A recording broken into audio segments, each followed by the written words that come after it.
SSC ने ये जो भी बदलाव किए हैं 2022 के एग्जाम प्रोसेस में आपके भले के लिए करे हैं। और उससे आपका कितना भला होगा ये तो एसएससी ही जाने। और जब ये पेपर कंप्लीट हो जाएगा उसके बाद ही पता चलेगा। हालांकि अच्छी बात है, 20,000 वैकेंसी हैं। सबसे पहला जो चेंज था कि टीयर 1 आपका अब क्वालिफाइंग होगा।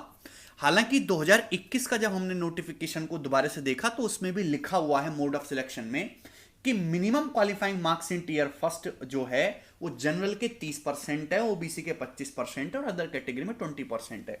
तो 2021-2020 सभी की नोटिफिकेशन में एसएससी ने दे रखा था कि टीयर 1 के जो मिनिमम क्वालिफाइंग मार्क्स है वो 30% है।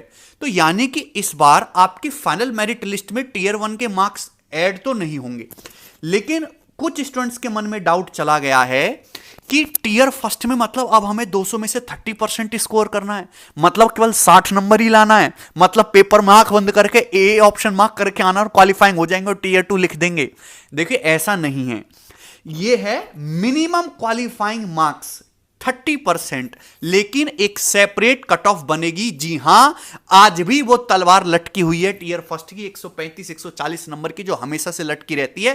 कट ऑफ आएगी और आपको 135-140 के आसपास कट ऑफ जा रही है। लगभग इतने आपको आज भी लाने हैं पेपर को क्लियर करने के लिए। और इसके लिए आपको चारों ही section maths, English, reasoning, GK पे ध्यान देना है। उसी के बाद आप टीयर 2 दे पाओगे। टीयर 2 में 390 नंबर के बेसिस पे आपका फाइनल सिलेक्शन डिसाइड होगा। टीयर 2 में भी आपके अब दो section, section first, section second, section third. Section first और सेक्शन सेकंड में मैंने आपको समझाया कि यहां क्वांटिटेटिव एप्टीट्यूड है, ये रीजनिंग है, ये 180 पेपर का है। सेक्शन सेकंड में इंग्लिश है और जनरल अवेयरनेस है, 70 क्वेश्चन है, 210 नंबर का है। तो 180 और 210 390 नंबर हो गए। बट सेक्शन थर्ड में दो चीजें हैं। एक तो आपका कंप्यूटर नॉलेज मॉड्यूल जिसके 20 सवाल हैं और ये मेरे दोस्तों 60 मार्क्स का होगा। ये भी क्वालिफाइंग नेचर का है। कंप्यूटर नॉलेज मॉड्यूल के जो 60 क्वेश्चन है ये आपकी फाइनल मेरिट लिस्ट में ऐड नहीं होंगे, बट मिनिमम आपको क्वालिफाई करना ही होगा। ठीक है ना, यानी कि आपकी जो फाइनल मेरिट लिस्ट है केवल इन 390 नंबर में से बनेगी। कम से कम इसको पूरा करके वो 400 ही कर देते। 390 नंबर पे आपकी कट ऑफ बनेगी। एक बात और कि कुछ स्टूडेंट कह रहे हैं कि अब गणित पढ़ने की जरूरत क्या है, रीजनिंग तो हम कर ही लेते हैं, जनरल अवेयरनेस पे ध्यान देना होगा। जनरल अवेयरनेस पे तो तुम आज तक भी ध्यान दे रहे थे। 50 क्वेश्चन आते थे ना, कितने नंबर आ रहे थे? 5, 7, 11, 13, हद से हद 25 पहुंच गया, तुक्का लग गया तो 30 पहुंच गया। लेकिन गणित और रीजनिंग में ऐसा नहीं है। गणित और रीजनिंग ही अकेला एक ऐसा सेक्शन है जिसमें आप 100% स्कोर कर सकते हो और लड़के करेंगे। मतलब ये जो सेक्शन फर्स्ट 390 नंबर में से 180 नंबर का जो सेक्शन है, इस 180 में से 100% स्कोर करने वाले विद्यार्थी जो होंगे उनको मजबूती मिलेगी। जीके में तो सबका सेम ही बुरा हाल है। अभी 2 number, 5 number, 7 number, 11 number tough they दिया। आप कितना जीएस पढ़ के चले जाओ, आपसे सवाल हिलेगा ही नहीं, आपको लगेगा ये क्या पूछ लिया। लेकिन मैथ रीजनिंग में एग्जामिनर ऐसा नहीं कर सकता, उसमें आप पूरा का पूरा स्कोर कर सकते हो। तो मेहनत आज भी आपको इनमें करनी है। इंग्लिश की तो आपको पता ही है कि इंग्लिश की महिमा दिन पे दिन बढ़ती जा रही है।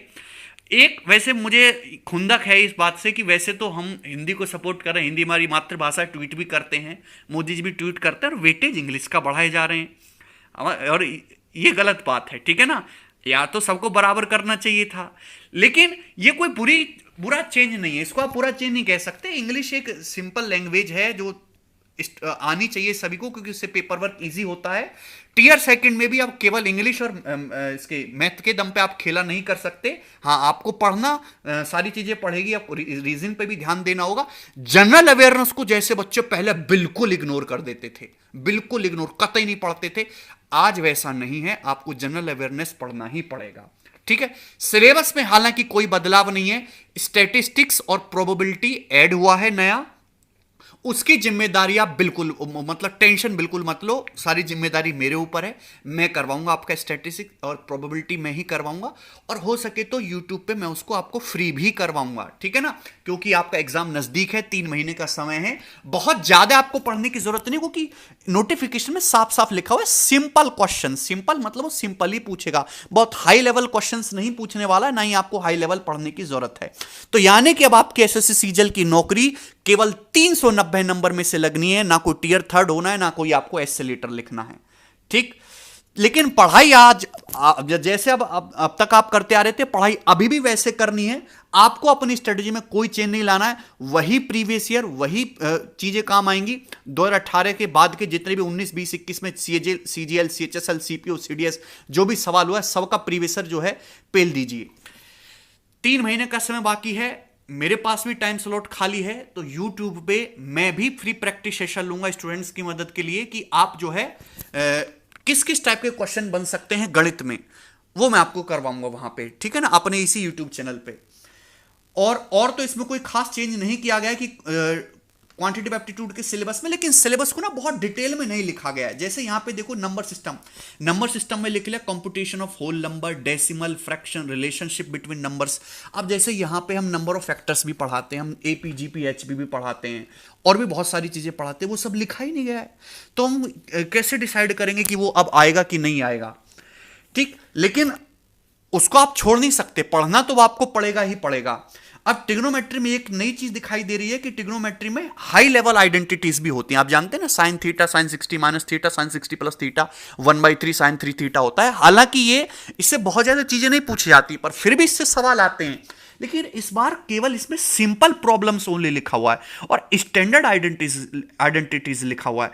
हाई लेवल आइडेंटिटीज इसमें नहीं लिखा हुआ है, ठीक है।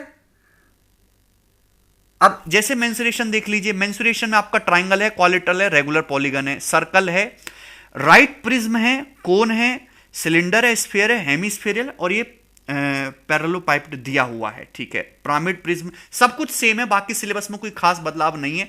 एलजेब्रा में भी यहां पे इन्होंने साफ साफ लिख दिया सिंपल प्रॉब्लम्स। बेसिक एलजेब्रा की आइडेंटिटीज हैं और स्कूल एलजेब्रा सिंपल प्रॉब्लम्स लिखा गया। हालांकि अभी तक नोटिफिकेशन में सिंपल प्रॉब्लम्स नहीं लिखा होता था, तो प्रॉब्लम सिंपल है तो पेपर भी सिंपल आना चाहिए, लेकिन आपका स्कोर एक्सेसिव होना चाहिए।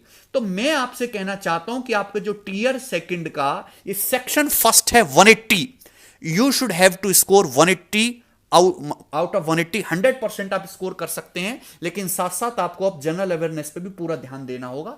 1-1 घंटे का टाइम स्लॉट आपको मिलेगा। कंप्यूटर जो है वो बहुत डिटेल में पढ़ने की जरूरत नहीं है कि आप उसमें पीएचडी कर रहे हैं।